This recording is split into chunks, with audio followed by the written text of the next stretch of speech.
Hello, good evening, and welcome to this virtual event from Majors and Quinn. My name is Steph. I am a bookseller and the events associate here at the bookstore. For those who don't know, we are an independent bookstore in Uptown Minneapolis.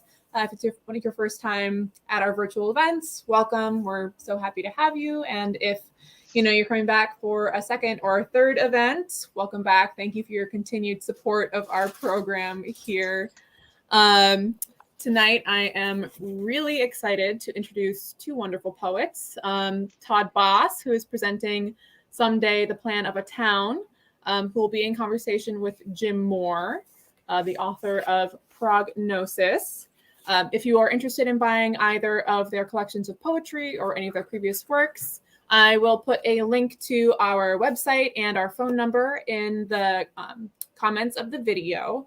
And so you can either purchase them online or give us a call. We are happy to order those for you. We do ship internationally. So wherever you are, you can get it. And speaking of the comments, please sound off. Tell us where you're tuning in from. And if you have any questions for either of the poets throughout the event, you can put them in the comments as well. We'll have time for a quick little 15-minute Q&A at the end. So with that said, I will read some bios and then we'll be on with the show. Todd Boss is the author of 3 previous collections of poetry, most recently Tough Luck. His work has appeared in the New Yorker Poetry, American Poetry Review, and other publications. Still nomadic, Boss has most recently been based in Phoenix, Arizona, and Austin, Texas. And Jim Moore's most recent book of poetry is called Prognosis and was published by Grey Wolf in November 2021.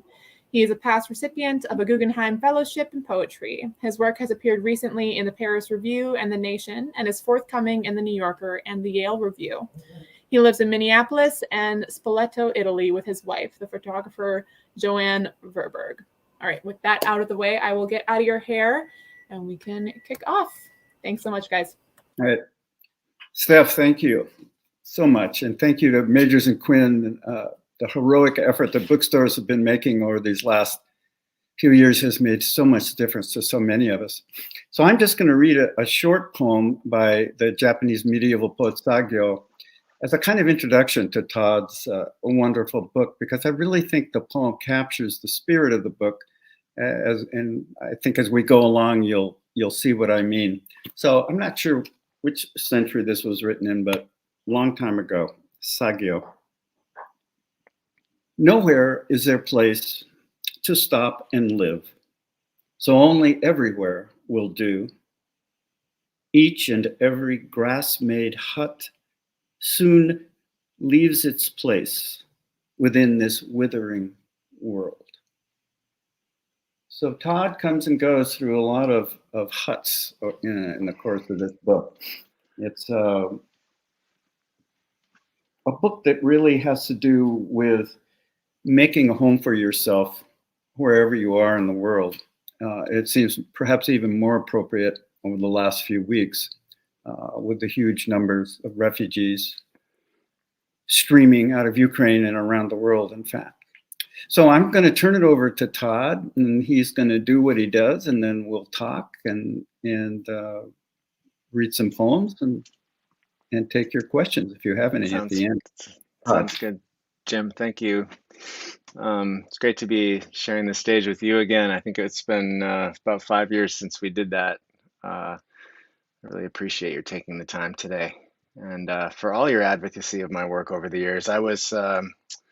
You were my mentor with the Loft Mentor Series many years ago, and you were very kind and supportive of my work then. And so it's nice to have that continuity through that through line with you today. I'm going to share my screen so that you can follow along with my poems. That's something that I do at all my readings if I can. And I'll start off with the title poem from the collection, which is called Someday, the Plan of a Town.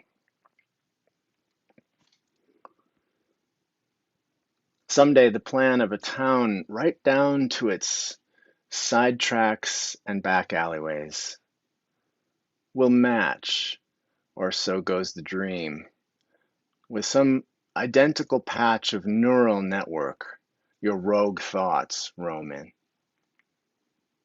Overlay it like those musculoskeletal transparencies with which anatomy textbooks come bound. And you'll be at home in its dogleg joint work of cobbled kinks. And your body will resound at every fork, tuning fork like.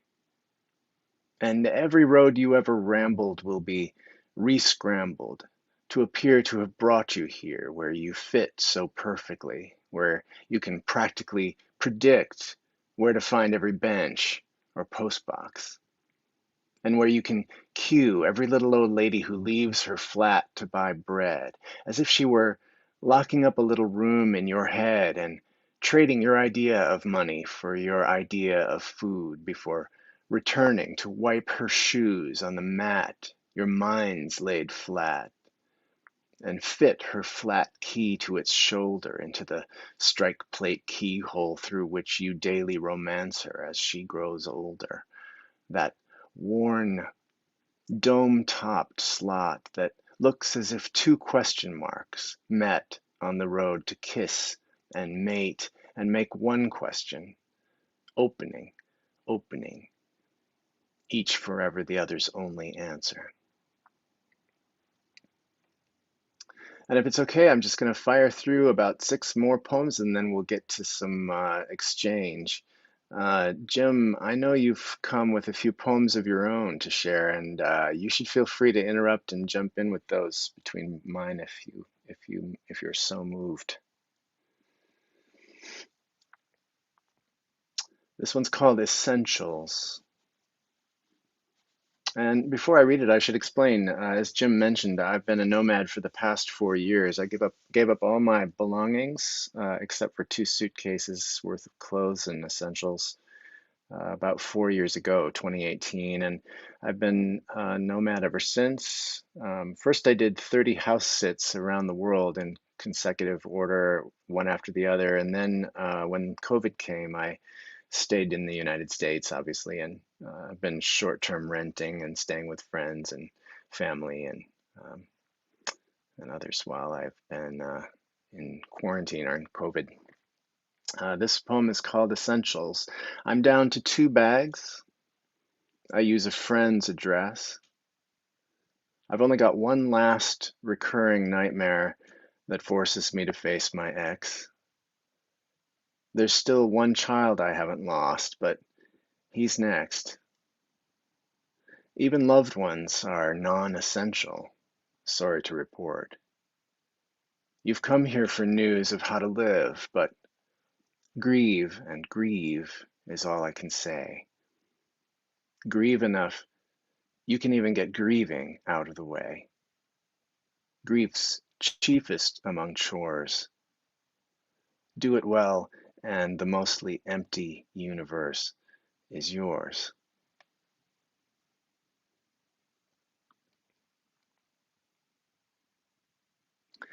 He divides his time between is a line I always wanted in my bio.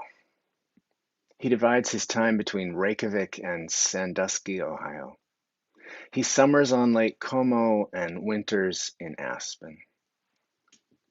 As it happens, no place is like home. I already split my attentions between this world and any halfway decent poem. Doctors call it deficit, but some divisions make surpluses. We multiply when we divide our lives, our loves, and our addresses. Last year, I kept 40 plus pets. House sitting for strangers is as varied as it gets, dividing 12 months into 20 sits in 16 countries on 5 continents.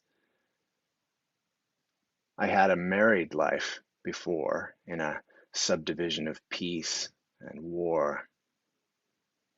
In equal thirds, my loved ones ate my heart like a festival roast. Now my father's son is a ghost, a wisp of smoke, a metaphor.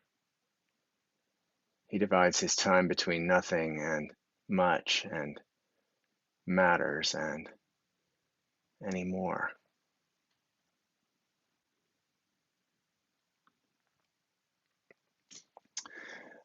Jim and I talked before the reading, and we thought we'd focus a little bit on a theme.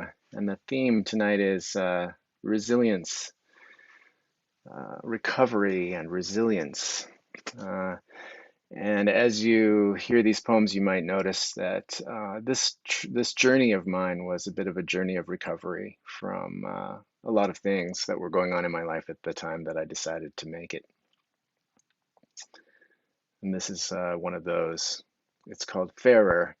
The claw marks in my neck, long faded. The steam of hate evaporated. Attempted identity theft subverted. Assets, passwords, passport converted. Accusations of assault reversed. 2 years court fees reimbursed. Restraining orders at last elapsed.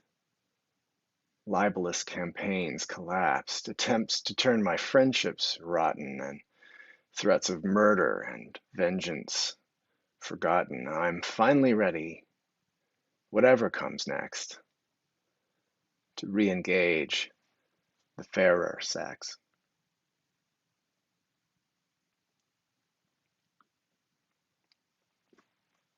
One of the things I was recovering from on this journey of mine is the estrangement from my daughter, that at the time was 6 years old and now is almost 8 now. She was 13 when she decided she didn't want anything to do with her dad. I was still living at home and married. And it's persisted, this estrangement, to this day. And I wrote this poem on the train out of Budapest after this event actually happened to me. At the Sofitel in Budapest, alone, regretting leaving, estranged from my daughter 6 years almost, believing it might be 6 and 6 more before she texts or answers when I call. Trying to remember how it all began, I find that I can. Every ball thrown at her, every tear, every tatter, very matter-of-factly now, I can recall exactly. Even so, I saw her at the funicular today, in her old winter downs, 12 years younger, chattering away. I reached to help her up before I became aware she had her own father there, clutching his path. And we rose while I fell, the tall Sofitel and the Danube gliding away outside the glass. Sophie, tell your story. Say you're sorry or not sorry. Sophie, tell of life, your studies, your plans. From Sofitel to Sofitel I go. It's a mockery. Soundproof doors closing behind me as if a quiet so bad could be improved. Sophie, tell Dad how much longer you plan to be the stronger one, unmoving, unmovable, unmoved.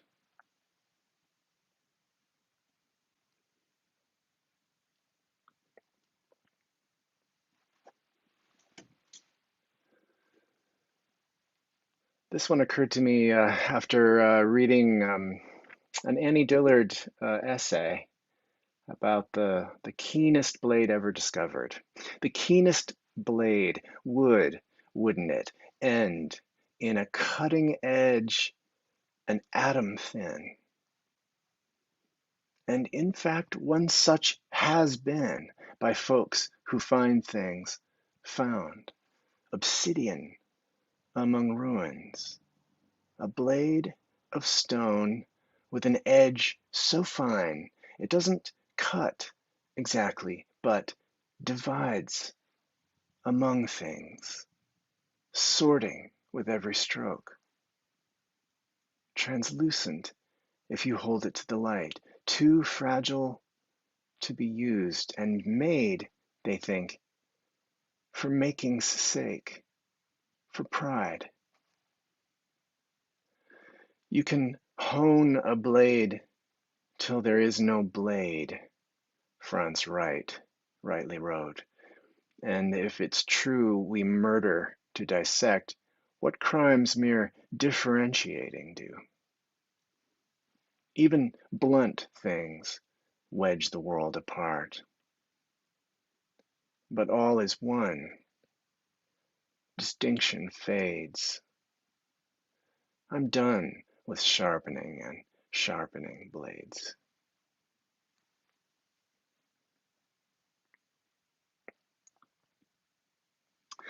And this is one of the last poems in the collection. I'll end with it for now. It's called Always That Last Trip to the Airport. Always that last trip to the airport in a taxi. Always the city through the windows seeming unexplored, no matter how exhaustively I toured it. Always the temptation to cancel flights and remain a new resident. If the world is, aren't I too in pencil, a sketch of a man?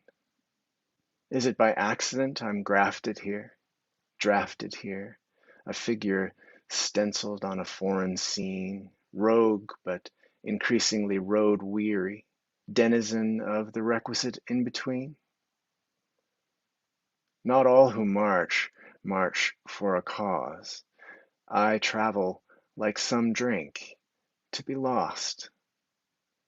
My bags may as well be stuffed with gauze for all the loss my journeys cost. Then, airline? Asks the driver. I check my phone. I can't remember. We seem to be here early. We seem to have navigated the stars. Seems I've been studying my chauffeur in the mirror, tanned Britannica, brown-eyed Koran. Reading and rereading there, I swear, how I can love anyone, how I can love anyone and anywhere.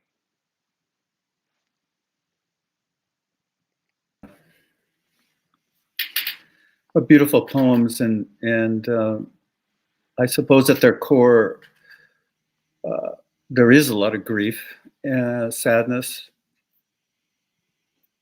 At the same time, there's something that really does speak to our theme for tonight of recovery and resilience. And I have several questions that I will kind of focus in that direction, and then maybe read a couple of poems of my own, and then we can see where we are in terms of time. So I was reading an essay recently by a psychiatrist who said that, in his opinion, the purpose of therapy is to help the client understand how chaotic and impossible his or her life is, and to let that be the fact, and to find a way to be playful with it. So I have no idea, how accurate this is, but since I read it right at the time that I was reading your book, it really struck me as so appropriate, because your poems, even the darkest poems, are always playful. There are always kind of little, I don't know if jokes is the right word, but plays on words going on at the same time. And I think as a reader, what that does, or as a listener tonight, it gives you the feeling that no matter how difficult,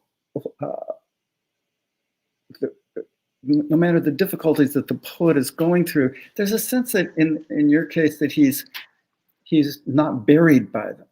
He's able to be in relationship to them, and yes, even to be playful with them. And when I think about recovery and resilience, it seems like, well, that's a good strategy. That's That's a good. I don't know how. I kind of want to ask you this: how this came to be. I mean, years ago when we were working together, you already had that quality of being playful in the work, and formally playful as well, which is something else we can talk about. Both subject matter, in other words, and also the form of the poems. Maybe my first question is, these qualities that I'm naming of yours, this playfulness, this formal playfulness, this playfulness with subject matter, is pretty unusual. I mean, it happens in poetry, of course, but to have it front and center the way it is in your work does strike me as something quite unusual. And I'm just wondering where that comes from. If there are other poets, I mean, you mentioned Franz Wright in one of your poems, but and he has some of that, I guess, but are there poets, either contemporary poets or older poets, or maybe people from other art forms, or maybe family members, or where does this, where do you think, can you speculate on where this illness and the face of grief comes from? What a fantastic question. No, there's a lot of ways that I'm considering answering. The short answer to poets that inspire me in that way, the one name that comes to mind most readily is Kay Ryan, who I think I'm a big fan of. I once wrote her a fan letter, and she wrote me back, "Greetings to a fellow rhyme-crazed wretch." And That's perfect. You could have even even in that phrase, there's a great sense of humor in it, and amazing grace that saved a wretch like me. That word has that sort of griefy resonance to it, built right in. Her poems gave me permission to play early on in my career, to really play with the sounds of words. And when you play with the sounds of words, you're already kind of playing, aren't you? So playing with the sound pushes you to play with the sense too. Did you ever play an instrument, or do you play an instrument? I played piano for 7 years, but I don't consider myself a musician. Did that have any effect on the sound quality, do you think, or are they your? I don't know. I don't know. I Just do say think yes. I do think though that my theater training helped a lot. I had these summer programs as a 4-H student in 4-H member in Wisconsin, that was at the time funded by the University of Wisconsin. And every summer I would go and participate in these phenomenal programs, these theater programs. And they were very heightened for high school level, participants. They were really evolved. They were taught by a university professor, and she had this fantastic facility with play, and with inviting us to have all these limitations and sit in this kind of griefy space or a difficult situation with one another as we were creating a scene, for example, and play with it until it evolved into something that was theater worthy. It wasn't just a troupe that memorized a play and put it on. It was a troupe that actually wrote the play together by improvising it, and then put it on all in the span of a week. It was a very intensive program. And I think that had a big influence on me. When I went to St. Olaf, I almost went to the para-college where you could kind of invent your own major, and I almost majored in play. So it's really interesting that you pick all this up. Interesting.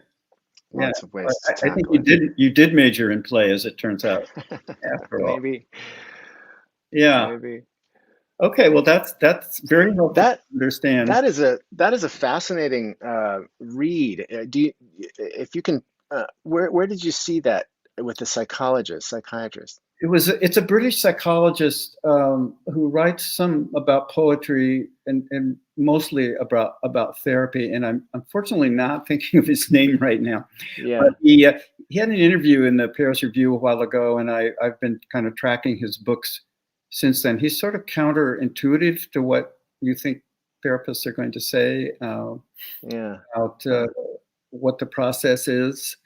Huh. So yeah, I will think of it and get the name to you when I do. Thanks. Sure. Yeah. Um, so as we now know from your reading tonight, your life these last months has taken you everywhere. A lot of moving around, so many places that sort of makes my head spin.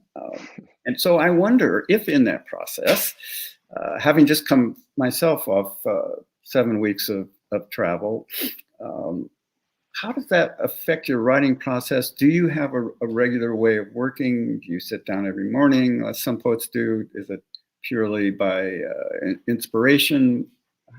How did that travel intersect with our block, the right? Mm. Yeah, that's a great question. I remember you telling an audience years ago that you carve out time every morning and work every morning as just a routine Yeah, part of your practice. That's always impressed me, and my hat's off to writers who can write like that. That's not me. Um, I I I sort of I don't know. I could be much more disciplined than I am, but I sort of just am kind of open to things to strike me wherever I am and whenever I am, as I imagine you probably are too. And I just sort of rely on those moments to discipline me, to tell me where there's a poem to be found. Uh, I may miss a lot that way because my butt isn't planted in the chair the way it ought to be, as often as it is. But walking is one of my favorite things to do, and you know how that tradition is right. ages old, and maybe I am in the chair in a way as I'm walking. Maybe that's my practice, and I'm working through thoughts that way. Um, I write really well on the road, and it's interesting that some places I've been have not been conducive to writing, and other places have been. Hmm. Um, What's that I about? noticed, I noticed, for example, when I put the book together, that there were about 6 or 7 of the poems that originated in not Venice, Vienna, Austria, where I only spent about a month. So it's not like I was there for, the majority of my time. But when I look back on Vienna, the thing I think about is that I don't know if you've ever been there. They have these, Yeah. yeah, everything there is really tall. You walk into a cafe or a restaurant, and the ceilings just sort of soar, and the windows on the street are, 9 feet tall, and even the door you push open to get into the place is, 8 feet tall. Everything's just sort of high. It sort of buoys you, lifts you up the minute you walk into a space, and I wonder if that had an effect. You Hmm. know. Do you write in coffee houses or I is write in that? coffee houses Yeah. a lot. Yeah. Yeah. Me And too. then yeah, and then I find a place in the house whatever house I'm in, and I just get cozy there too. But yeah, I love cafes. Well, some places these poems do have a lot of darkness in them, and probably that light and that sense of airiness in the present moment probably did help you, I would guess, in Mm. being able to encounter some of this material. Um, so I've noticed that where the tone of a poem could conceivably be bitter or ponderous or otherwise heavy-handed, that the playfulness in the writing creates, here's that word, a kind of airiness and a lightness, which can serve heavy subjects to keep them from becoming top heavy. That's something I really appreciate about the poems. Um, Moving to a specific poem, The Keenest Blade, when it comes to resilience and recovery, seems to say a lot about that theme. Can you talk about the poem some more? Would you be willing to do that? And especially the end of the poem. Yeah. There are people in my life that are still sharpening their blades, still honing their blades, and um, I've watched them over years, and it doesn't seem to do them any good. Um, I recently looked up resilience too. When we picked this theme, I was kind of thinking about it for another project too, and so it made sense for me to look into it a little bit. And there was a list, I think Psychology Today or something listed like 10 things you should do, if you want to be more resilient. And one of them was edit your outlook. And I I thought, well, that's something that poets do, um, every time they come to the page, they're editing their outlook. They're changing the way they see things and they're changing the way they think about things. And they want to be taught by the poem, right? Poets always want to be learning from their poetry. And so in a way, I don't know that it can be any other way, can it? I mean, can a poet who constantly wants to edit their outlook dwell on anything? I mean, does Well, it? they may, but then they cut it, right? I mean, don't you find that happening? You say, oh God, no. Oh, oh, I've definitely got obsessions. I think we all have obsessions. Yeah. But that honing of a blade, or having that sort of I don't know what you'd call it, a grudge. Can a poet really have a grudge? If a poet is truly coming to the page every day to learn how to edit their outlook. That's a good question. I'm trying to think. I can't think of anybody offhand who's like that, but there may well be. Maybe I just am deliberately forgetting them. What you're saying about revision and coming back to the process reminds me, as you know, there's a great line in the German poet Rilke finishing a poem, "You must change your life." William Stafford wrote an essay called "You Must Revise Your Life." And I think that speaks to what you're saying. Um, well, maybe for now, maybe one more question, and then I'll read a couple of poems. Is that? Yeah, that'd be amazing. I'd love to hear from you.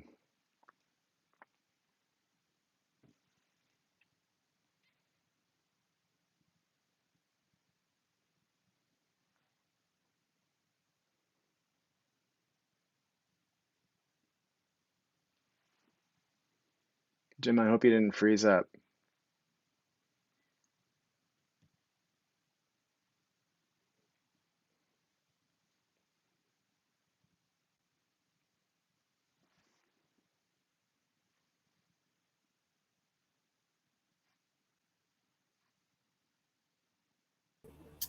Hey, just gonna hop back in here. Jim, if you can hear me, just close out your browser and then re-enter it. That should reboot things. Todd, in the meantime, do you have another poem you'd like to share with us or something to read? Oh no, let's give Jim a second. Give Probably me a second here. shouldn't take him too long. Yeah. I'm excited to hear some of the new stuff that he's been working on. Yeah, absolutely. Um,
Well, we seem to have lost everyone.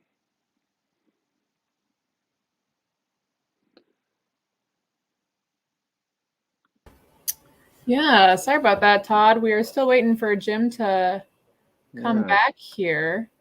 If anybody in the audience has any questions, oh, here he is. Hold on. Pause. So I must have frozen, right? Yes, sorry, Yeah. we got you back. You're looking And what good. I was saying was so incredibly brilliant. Oh, what a shame. Did you hear any of what I said about I was asking you about the poem Essentials and the way grief works in that poem, how it works. It seems to be like a thread for you, and I'm just wondering if you can talk about that a little bit in the context of when could it be overwhelming? How does it open you up, or does it close you off sometimes? How does, because it's so important to all these poems. Yeah. You know, I think about, I think in my very first book, there was a poem about the Buddha saying that he teaches grief and the transformation of grief. And I think about that from time to time. And on this journey, uh, you know, it was funny because I started the journey not thinking of it as any kind of a recovery journey.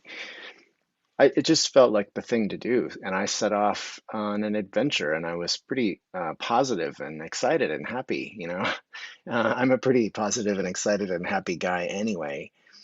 But then it kind of nagged at me, like, well, are you really just doing this because you want to, or is there some, what really put you on the road, like this? What made you give up everything? And people would, strangers would that I met on the road, on the way would talk to me about this and ask me, and they weren't quite satisfied with my answer. So then I started not getting satisfied with my answer, too. And so I would think, well, maybe I am dealing with this, what is this thing, maybe, and if grief is there to be transformed, then isn't my job as a poet to edit, that, and to transform that, and to study it, to take it apart and look at it. So yeah, the poems that seemed the strongest when everything was said and done, and I started collecting for the book, I realized that through line was pretty prevalent in the best of the poems, and that um, almost in retrospective, I was dealing with something that I wasn't fully conscious of. And this is nothing new to poets. I think we discover ourselves in our poetry all the time. Yeah, and I think it occurs to me as you were talking just now that the kind of playfulness, intuitive playfulness that exists in the poems is probably similar to the kind of openness and playfulness one needs when traveling, when moving, especially into places one doesn't know, and being open to that stranger coming in. And so there's probably a quality there. The two might well have reinforced each other. See, that's the answer I should have given you earlier. You're absolutely right. We must revise our answers. So look, I'm going to read a poem. I'm checking out the time, and when I'm done, I have a request, which is that you might read the last poem in the book, if that's possible. But let me read one poem that I think really connects with what we're talking about tonight. I wrote a lot about the pandemic, and this is a poem that I wrote very early during the pandemic, when I had a sort of hallucination. So it's called The Pandemic Halo. The pandemic halo began to appear a few weeks into it. Oddly, the first time, it was surrounding the head of an old lad. He was being walked, as usual, at 7 a.m. by his young owner. Lots of lamppost stops. There it was, faint at first, then hovering at a tilt above the silky head.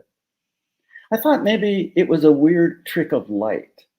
The day was bright, but the next morning it was still there. That same day, the nurse, who wears a pink cape and parks in the lot across from me, almost always empty now, was trotting along on her way to the clinic that is just below my window. She had it too. I don't think she noticed it at all.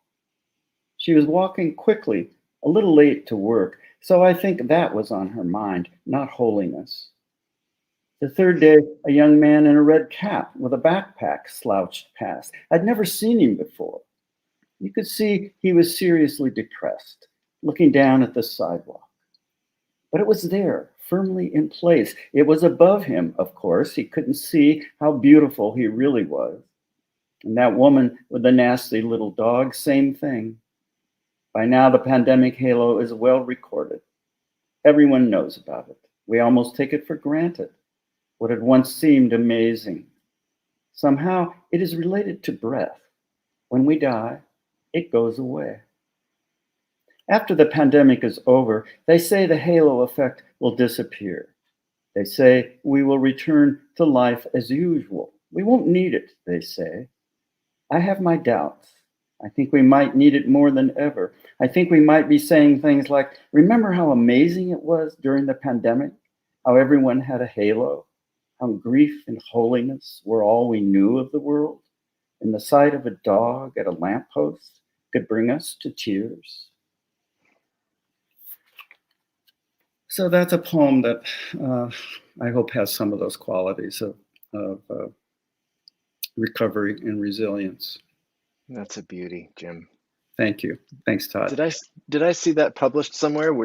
That was in a magazine called The Sun, which is a magazine I love. It's kind of a general issue magazine that features poetry and I think someone online in my networks shared that around it. I've read it and I remember it well. It's been around a little bit on the internet. And just very briefly, a woman wrote me, whom I don't know, saying that she was in a group, some kind of recovery group of 50 people. And the person running the group said, well, I want to read this poem, Pandemic Halo, and I want you all to read it along with me. So somehow, she said it was total chaos. It was like horrible.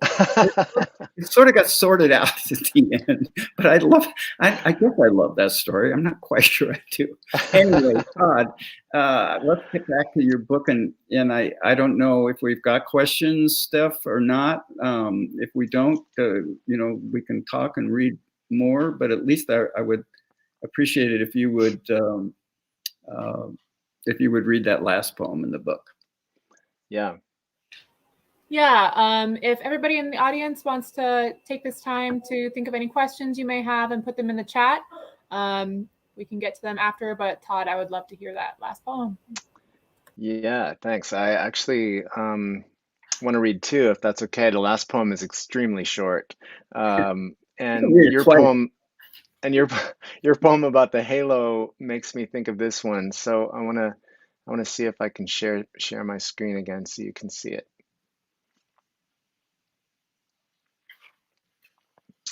It's a little bit longer. It's called 9 Voices at St. Martin's. It's probably about as long as the one you read, Jim. I am not a believer, nor do I believe in disbelief. I'm not too proud for anything, and neither facts nor fictions frighten me. I'm comfortable holding a stranger's gaze, and I often feel God or something godly gazing back. My life is full of the usual urgent, necessary, and unnecessary distractions.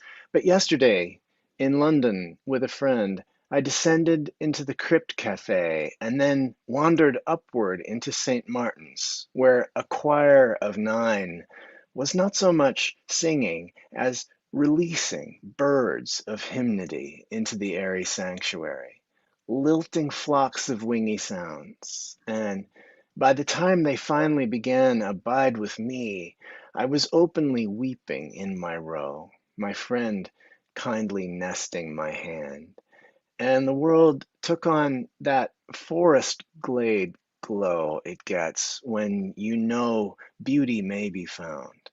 And suddenly this simple, sturdy, clear-windowed temple with its weather-vane steeple was my favorite of all Europe's showy churches, and London's people seemed the finest people, and it didn't seem at all odd to find myself here, that there should be a God, or that God, whether soul or energy or light, might be right there, abiding in the patterns of voices in mid-flight or the patter of rain on Duncannon Street.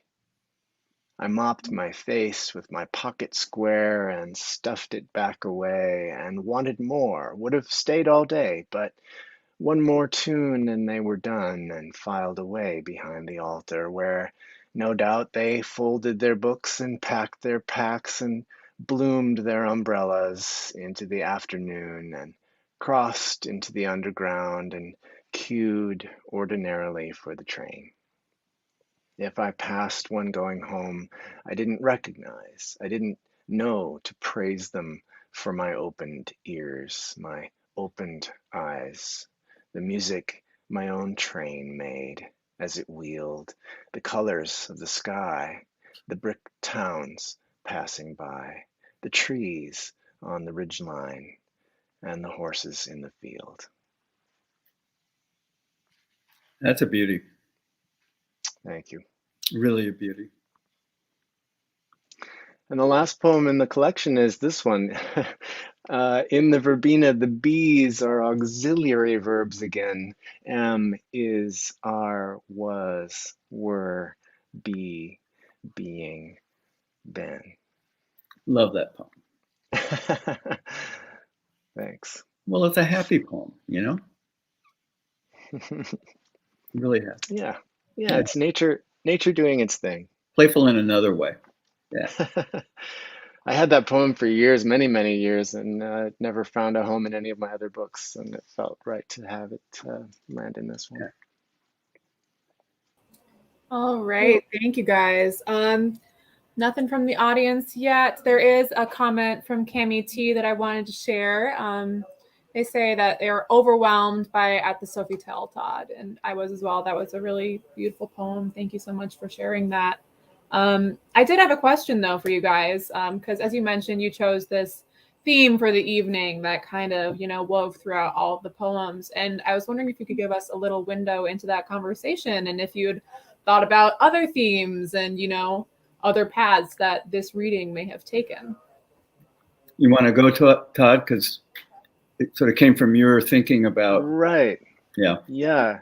The book can be thought of in a lot of different ways. So every time I organize a reading with another poet, I give them a list of themes that we could take, because I don't want every conversation to be the same. So there are poems in here about sex and sexuality. There are poems about home and belonging. There are poems about materialism and minimalism. Poems about children and parenting. The list kind of goes on and on. So when Jim got the list, I don't know why did you pick this theme, Jim? Well, what other theme? I mean, nothing against sex, but I mean, this is what we've been all about the last 2 or 3 years, right? Maybe longer, actually. And it just seems like, really, what could be more important? I'm sort of curious, Todd, where after this book, are you already working again, or I don't know what the lag is between acceptance for publication and publication. If you're on to some other, you're a man of projects. I know that, and I'm wondering if you got one going. Well, I sold my first children's book a little while back. I don't know if you know that or not, No. but Simon & Schuster's Beach Lane imprint will be coming out with a children's book next year, and it's kind of got my heart, because even though it's written and already slated for publication and the illustrator's been selected, it's called The Boy Who Said Wow, and it's a retelling of an actual story about a boy in Boston, a nonverbal autistic boy who interrupted a program at Symphony Hall by uttering the word wow after a performance just before the audience began to clap. And it was on a radio broadcast, so it was captured on radio tape, and 70 million, or how many ever million people have heard this little utterance. And it was very unusual for him to speak at all. And I interviewed the whole family and got kind of intimate with the story and wrote the little story. And now I'm working it up into a symphonic one act for families. So it would be The Boy Who Said Wow, kind of a stage play that would take place right in the orchestra, right in and around the orchestra itself in a symphony hall setting. So that too is called The Boy Who Said Wow, and I'm hard at work on the libretto for that. But yeah, I'm just gonna keep churning out poems as long as W. W. Norton will have me, and I'm no dummy. I feel very lucky that anyone is interested in my work at all. Least of all you, Jim, and I just owe it to everyone to keep up my end of the bargain, I guess. Yeah. Yeah, beautiful. Another quick comment from Madeline Moore, who says, thanks so much for sharing the St. Martin's poem. Very touching. Hi, Madeline. I've got a St. Martin poem too. I'll send it to you, Todd. It's wonderful. How similar it is. It was written decades ago. Oh my goodness. Yeah. You don't think you can find it now? We've got about 8 minutes.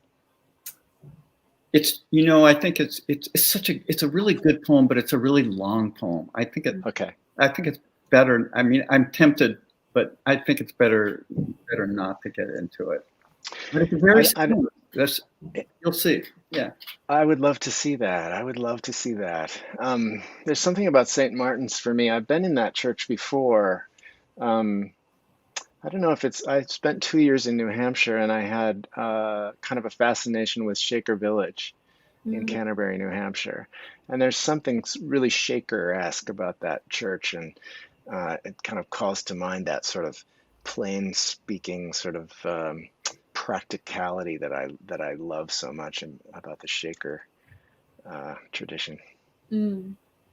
It's a very inviting space. I happened to hear a concert there, and just it was watching these people come out, having been kind of transformed by listening to music, and the way they said goodbye to each other. It was, and again, like you, I was a stranger in that situation, and I think it got through to me in a way that. Wow, I almost wonder if your poem was it published? I wonder if your poem. It was published. It was, I think it was in The Long Experience of Love. I'm not sure. It might have been in the Freedom of History. It was written during a time when I was traveling a lot in Europe, and but it's old, and I don't think it was ever in a magazine. So you would. It may have subconsciously influenced me. You would have to be a very faithful reader of my work to have found it. Which I am. Thank you. Jim, what are you working on now? So I'm working on new poems. I had this book came out in November, and there's a kind of a lag time in my case, between having a book accepted and when it's published. And so I was already kind of starting on new stuff. And I hope that some of the lightness of spirit around heavy, difficult subjects that I feel so powerfully in your work, I hope is part of these poems. I feel like it's too soon to know how different this book is from the last book. I don't know, but I feel there is some difference that I'm interested in and working towards. So I'm writing poems, Yeah. Do you feel the itch? Do you feel that itch often from book to book to make to kind of make a different project? I didn't in the last? In the first several books I published. I just if I wrote a good poem, that was it. In the book it goes. Forget about anything else. But in the last few books, I think because so many younger poets are working more as a book rather than poem to poem, it's like within a book. So I found, and especially maybe with the last book, that the last few months, or maybe even the last year of working on the book, when a lot of the poems have been written, is when the book comes together in a certain way. Something is working unconsciously through the process of writing, but it's not till the end when it comes together. And I really like that feeling. I really like that. We have a couple of questions in the chat. So starting off with one from James C. Henderson. Does your Midwestern background influence all of your poems written in exotic parts of the world? I say yes. What about you? Well, how can it not, I suppose, right? I am what I am, as the saying goes. I I I've sort of been self-conscious about being pigeonholed as a Midwestern writer, especially with the last three books, which have so much to do with the farm that I grew up on and my sort of Midwestern parents. This book, doesn't have any reference to the farm. My parents aren't in it, much to their relief. Um, and it feels like a much more worldly book. But yeah, I can't edit. There's certain things about about yourself that you can't edit, right? I'm always going to see things as I think we're lucky to be from a provisional place because we're easily overwhelmed, and that's what you want, right? You want, my God, look at that church, St. Martin's in the field. Holy baloney. Whereas if you'd been raised in London or Paris or New York, another beautiful church. I think it's a great advantage. Personally. Maybe, but I know people who live in LA and elsewhere who are full of wonder about the world. I guess that's possible. Yeah, I don't know. I don't really know. I'm not a very good judge of my own outlook, but even though I'm tasked with editing it every day. Right. Great. And then just a couple of thank yous from Beth and Daniel, who said they've just enjoyed all the poems very much and mentioned that Todd, how amazingly calm you are. And thank you for the great evening. Was just very soothing, grounding to hear both of you read. Really lovely. That's nice. Well, let's do it again. Jim, the next time you have something come out, I hope I can be of service to you as you've been to me. It's a deal. Steph, you better be there. Sounds good. I'll see you guys. All right. Whatever it happens, I'm on call. Just let me know. Thank you. Thank you, Majors and Quinn. Yes, really our pleasure. I love doing these poetry evenings. You guys have both been so wonderful. For those still watching, I did put the website and our phone number in the comments section. So go order these books, support these poets, support a small independent bookstore. And Todd, Jim, I will see you guys next time. Next time. Good night, Thank everybody. you.